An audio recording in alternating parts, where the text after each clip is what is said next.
C'est à Bessan, au cœur de la Haute-Maurienne vanoise, que nous retrouvons Thibaut, un Bessanais d'origine qui s'est pris de passion il y a 5 ans pour la ferronnerie. J'ai vu un artisan faire ça et voilà, je me suis dit allez, on va essayer. Donc j'ai attaqué un petit peu, puis c'est quand même pas si facile que ça. Il y a des choses à respecter, des traitements thermiques, tout ça, des choses assez pointues. Donc j'ai dû me former et pour ça, je suis allé à Pierrelatte dans la Drôme. Ce jeune artisan réalise en moyenne une 40aine de couteaux par an. Des œuvres uniques, réalisées entièrement à la main. Un travail minutieux qui allie la force du feu et la précision des gestes.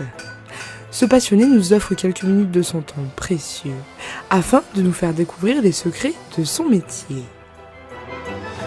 Donc voilà, là, moi je pars d'une barre d'acier que je vais travailler à la forge pour lui donner la forme voulue d'une lame. Donc voilà, ça peut être très très haut en température une forge, donc il faut bien doser la température de la lame parce que si on monte trop en température, on va brûler l'acier brûle et la lame sera jetée à la poubelle. Là en général je travaille aux alentours des 1000 degrés. Donc la montée en température se fait quand même assez rapidement, surtout sur des pièces de cette épaisseur-là, c'est assez fin, donc le métal va chauffer assez rapidement. L'acier, plus on va arriver sur du orange foncé, plus l'acier sera froid.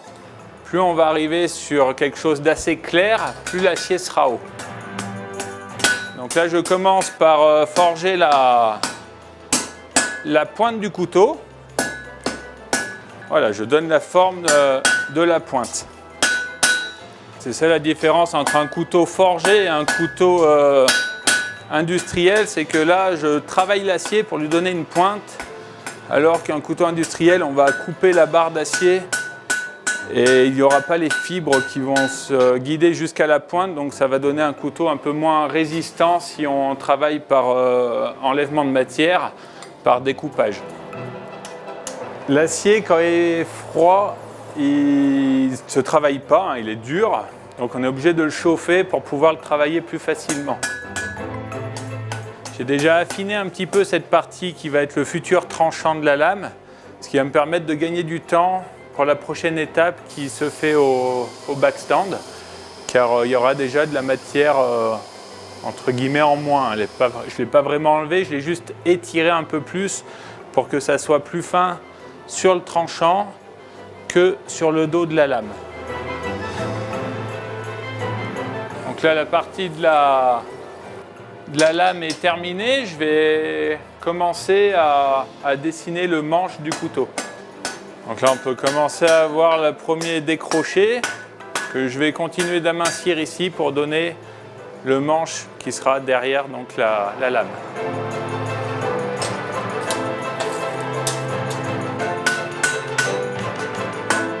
L'avantage d'être forgeron, c'est de pouvoir faire le couteau qu'on veut.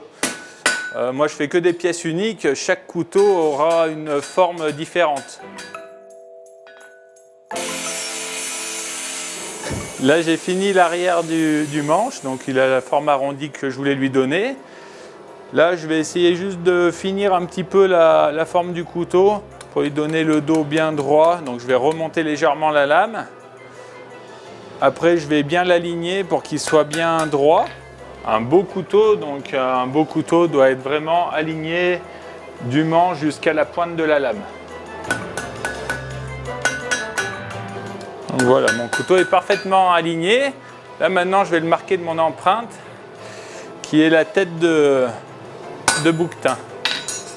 Chacune de mes pièces est marquée de la tête de bouquetin, ce qui la différencie d'un autre coutelier. Donc chaque personne qui apercevra une tête de bouquetin sur une lame saura que le couteau vient de cette forge.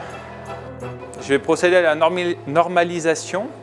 C'est ce qui permet à l'acier en fait, d'avoir des grains assez fins. Donc là, la lame est encore trop chaude à ce niveau-là. Je vais vraiment la laisser refroidir, qu'on voit quasiment plus de couleur. Donc pour ça, je vais même la mettre un peu à l'ombre dans la hotte de la forge pour bien que j'arrive à regarder la couleur de la lame. Et dès qu'elle aura atteint la température voulue, je vais la tremper rapidement dans l'eau, ce qui va permettre de resserrer les grains de l'acier.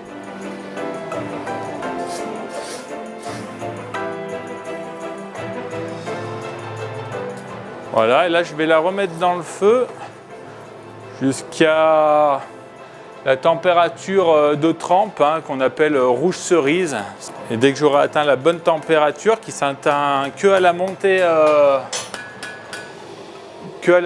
on ne peut pas attendre de rebaisser, parce que si je dépasse cette fameuse couleur du rouge cerise, ça veut dire que mes grains auront regrossi et il faudra que je recommence à nouveau une normalisation. Voilà, je l'ai trempé dans le bac de cendre pour qu'elle refroidisse vraiment doucement, pour que ce qu'on appelle la détention, pour que l'acier devienne vraiment le plus tendre possible, pour pouvoir le travailler au backstand qui est là-bas. Donc cette étape, elle sert juste à lui donner la forme de l'émouture. Plus on descend à des grains fins, plus la lame, on va pouvoir ce qu'on appelle la polir, un polir miroir. Donc à la fin, elle est vraiment brillante.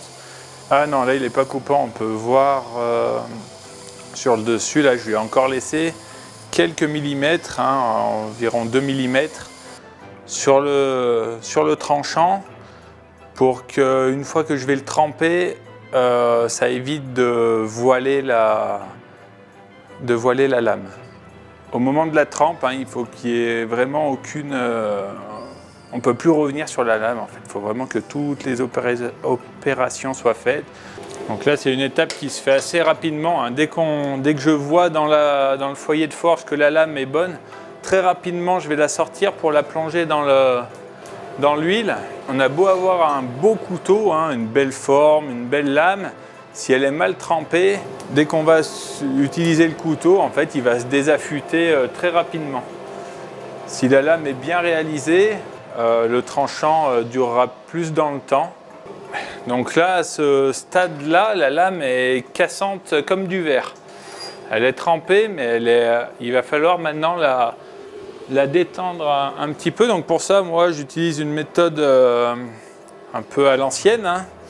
Je vais chauffer ce gros bloc de fer pour après faire naviguer la lame dessus et pouvoir détendre l'acier. Donc voilà, donc là j'ai ma pièce qui est très chaude, donc en fait je vais réchauffer de nouveau la lame pour faire le revenu. Donc le revenu, ça permet de redétendre un petit peu l'acier pour qu'il soit moins cassant. Donc là je fais naviguer un petit peu pour que la chaleur aille de partout sur la lame. Et petit à petit on va voir monter une couleur un petit peu jaune.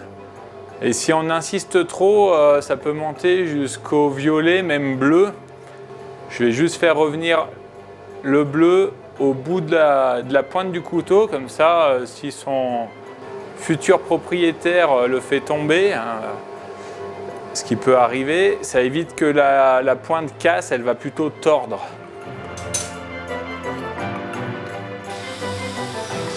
Donc voilà, la lame est propre. Je vais pouvoir la repasser au backstand avec des grains un peu plus fins pour lui donner une belle brillance au niveau de l'émouture. Et puis après, il restera le manche. Et une fois que tout est terminé, j'aiguiserai la lame pour lui donner son tranchant.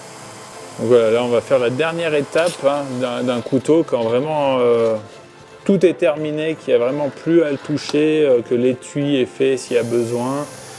Voilà, donc là pour l'affûtage, j'utilise une bande, pour moi j'utilise du grain 400, voilà, c'est des grains assez fins, ce qui fait que ça ne va pas marquer la lame. Le tranchant restera bien brillant. Le problème c'est qu'il reste le mort-fil, ça s'appelle, c'est un petit fil d'acier qui se crée en fait comme une bavure. Donc la bavure, je vais l'enlever avec le tour à polir. pour vraiment qu'il y ait un tranchant rasoir. L'affûtage est terminé, maintenant on va faire le test pour voir si vraiment la lame coupe bien du bas vers le haut. Donc pour ça j'utilise une feuille de papier. Là on peut voir que voilà, le couteau coupe très bien. Voilà. Des créations uniques que vous pouvez retrouver en Haute-Maurienne vanoise, mais pas seulement. J'ai mon site internet et de par ce fait, on peut prendre contact avec moi et puis après je peux expédier les couteaux. Voilà, l'avantage c'est que je peux faire une pièce unique, donc des fois j'ai des clients qui arrivent avec leurs propres idées, donc je les accompagne quand même dans le dessin pour le modèle pour qu'ils visualisent ce que ça va donner. Et puis de là, voilà, je peux leur faire leur couteau comme ils le veulent, avec le bois qu'ils veulent pour le manche et la lame avec la forme qu'ils désirent. Sous l'œil bienveillant du diable de Bessin, la forge Thibaut continue de rougir, accompagnée du tintement de son enclume.